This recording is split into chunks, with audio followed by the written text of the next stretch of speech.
টি-20তে উন্নতির জন্য দরকার দীর্ঘমেয়াদী পরিকল্পনা জানিয়েছেন সাবেক প্রধান নির্বাচক মিনহাজুল আবেদিন। ক্রিকেটারদের ফ্র্যাঞ্চাইজি টুর্নামেন্ট খেলার পথ সহজ করার কথা বলেছেন। আরব আমিরাতের বিপক্ষে টি-20 সিরিজে সিরিয়াস থাকার পরামর্শও তার।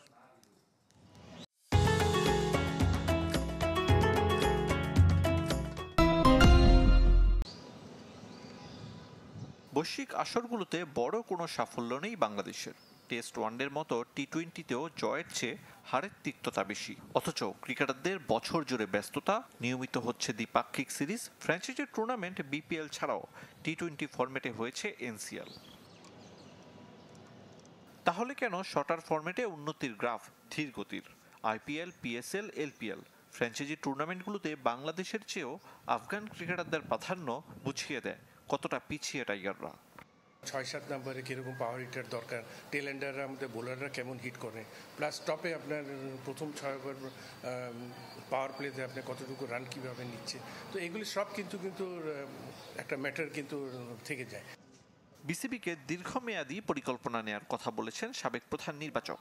তার মতে ফ্র্যাঞ্চাইজি টুর্নামেন্টে অংশ নিতে কঠোর বাধ্যবাধকতা না থাকুক। দ্রুত মুস্তাফিজকে অনাপত্তিপত্র দেয়া ইতিবাচক বলে দাবি। একই সাথে ক্রিকেটারদেরও স্কিল উন্নতির পরামর্শ দিয়েছেন।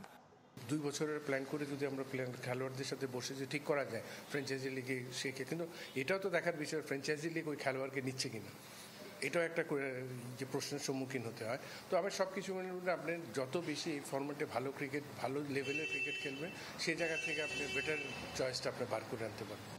আরব আমিরাত তুলনায় ছোট দল হলেও ক্রিকেটারদের সিরিয়াস থাকার আহ্বান। পরীক্ষা নিরীক্ষার চাইতেও গুরুত্বপূর্ণ সিরিজ জয়।